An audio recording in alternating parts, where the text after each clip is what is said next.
पाक अलैहिस्सलाम के हुजूर एक शख्स ने अर्ज किया था कि या रसूल अल्लाह सल्लल्लाहु ताला अलैहि वसल्लम, दौरे जाहिलियत में मैंने 360 बच्चियों को जिंदा दरगोर होने से बचाया।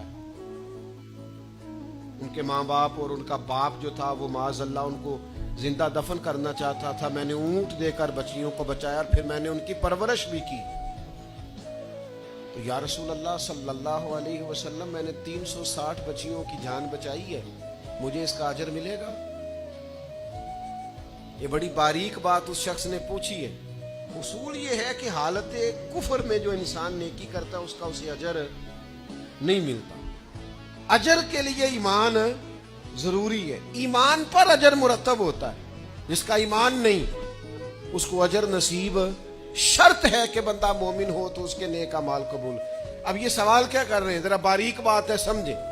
या रसूल अल्लाह सल्लल्लाहु ताला अलैहि वसल्लम, क्या मुझे अल्लाह अजर देगा? मैंने दौरे जाहिलियत में 360 बच्चियों को जिंदा दरगोर होने से बचाया, इसका मुझे अजर मिलेगा? कुर्बान जाए, हुजूर फरमाते हैं अना अफ़साहुल अरब, मैं अरबों में सबसे ज्यादा फसीह व बलीग हूं। उसने कहा हुजूर अजर मिलेगा? तो हुजूर फरमाने लगे तुम्हें तो अजर मिल गया है।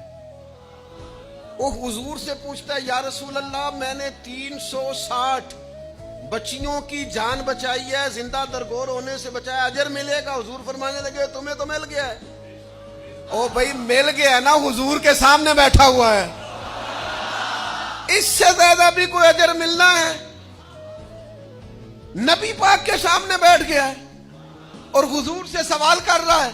तो हुजूर फरमाने लगे तुम्हें तो अजर मिल गया है। या रसूलल्लाह कैसे? फरमाया अल्लाह ने तुम्हें इस्लाम की तौफीक नहीं दे दी, तुम्हें तो अजर मिल गया है। सहाबा वो सहाबा थे जिनकी हर सुबह सुबह ईद होती थी, खुदा का कुर्ब हासिल था, नबी की दीद होती थी, तो अजर तो मिल गया है तुम्हें, अल्लाह ने इस्लाम की तौफीक अता कर दी है। वो जो तुमने दौरे जाहिलियत में नेकियां की उसका अजर ये मिला कि अल्लाह ताला ने तुम्हारा सीना इस्लाम के लिए खोल दिया, तुम्हें इस्लाम की तौफीक मिल गई है, तुम मुसलमान हो गए हो, तो उस नेकी का तुम्हें अजर मिला है।